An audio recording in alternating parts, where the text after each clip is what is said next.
Liberty work on Heartland started back in season 5, so a decade ago. And this is kind of a neat throwback to that, because when we first saw Amy working with Liberty horses, that was the Dark Horse audition that Renard was introduced in, and we got to see Amy learning the ways of Renard and working with the Liberty horses. Now, flash forward 10 years later, and we get to see the return of Dark Horse, but it's not Renard, but someone who ended up taking the job that Amy had auditioned for. So this is a really cool story that comes full circle, and it's been really exciting to be able to be a part of that. I have the opportunity to work. Liberty horses is my specialty, but horse training in general is what I get to do. You know, I grew up in Australia, and my parents managed small sort of cattle stations back home, as we referred to them. So horses were a way of life, sort of on a day-to-day basis. But they never competed, but we were around horses from a very young age. And I always was fascinated with what they did with horses in films. You know, I think that probably my favourite thing to do is to be able to get asked like the unrealistic expectation of horses and find a way to work through that to have those certain moments come to life. I think the most challenging part is not staying like kind of stuck or restricted with what we just know now. I think that in order to continue to evolve in our horsemanship and to get to a place where that we can do, you know, better things in an easier manner, that's probably the biggest challenge. So for a horse to become sort of fully trained, I think with Liberty, one of the exciting things about it is that I don't know that we've ever yet reached what we would consider fully trained. We certainly have a beginning, we have a middle, and I have horses that do some extraordinary things, but to say one is like fully trained, I'm still waiting to find it. I would say in comparison to most people that are here, I would say that we're probably the least experienced when it comes to the amount of stuff on screen. We've been involved more so to do with like a lot of still type productions for photos, magazines like that, where they're typically filming that, but predominantly it has been, you know, the stills. So this is a fun and a great opportunity to get to showcase these horses on film. Most fans of Heartland know I absolutely love the Liberty work that we get to do on Heartland. It's so exciting for me to be able to work with these incredible horses and have this amazing stage to be able to present what they can do. You know, I'm so lucky that we're able to work with these horses specifically because Dan's horses are amazing, and we've watched them, you know, from afar over the years, and to be able to have them here on our set has been incredible. Yeah, so at the top, after she does her entrance, she spins, and then we were going to do one thing where she's on the horse, and you did that thing with your whip where you had that one horse go around you. Yep.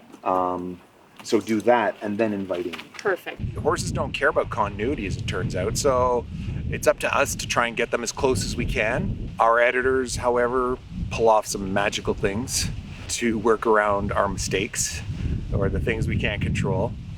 And it usually works out, but it's definitely challenging. Yeah, so we put extensions in here. Just really quickly, we had not much mane to work with. So then we just cover them up and use a bit of a hair adhesive to keep it down.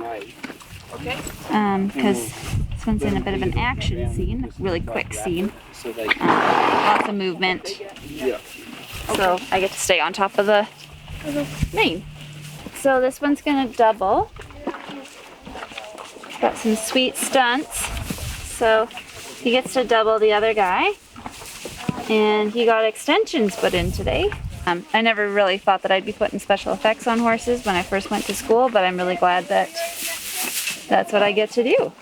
As with all Liberty work, this is about getting to know the cues for each individual horse and the training that's already on the horses. I mean, these are amazing performers, and we are so lucky to be able to have them on Heartland. But as actors, we have to learn what makes them tick.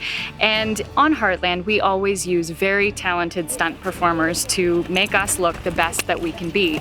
But I like to be able to do as much of it as I can myself. We were able to put in some practice days, so to speak, and get together, and I was able to learn from Dan the cues that his horses have, and to be able to do as much of it that I could on screen. Yeah, it certainly hasn't been a walk in the park in terms of getting here. I'd say that, like most things, the background story and journey is sometimes almost the most interesting part.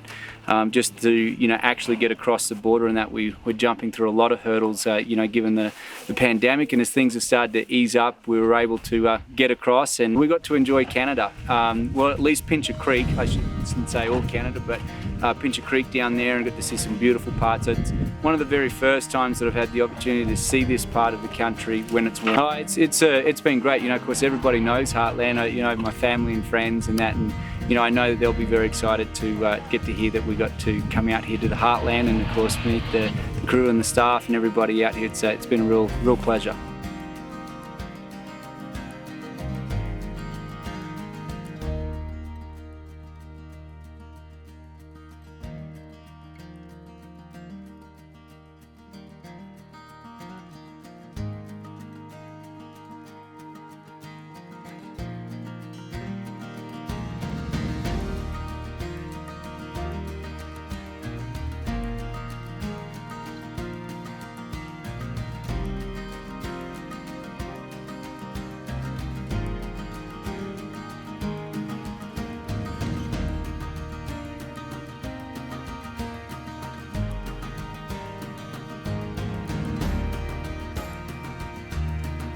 He dies very slowly.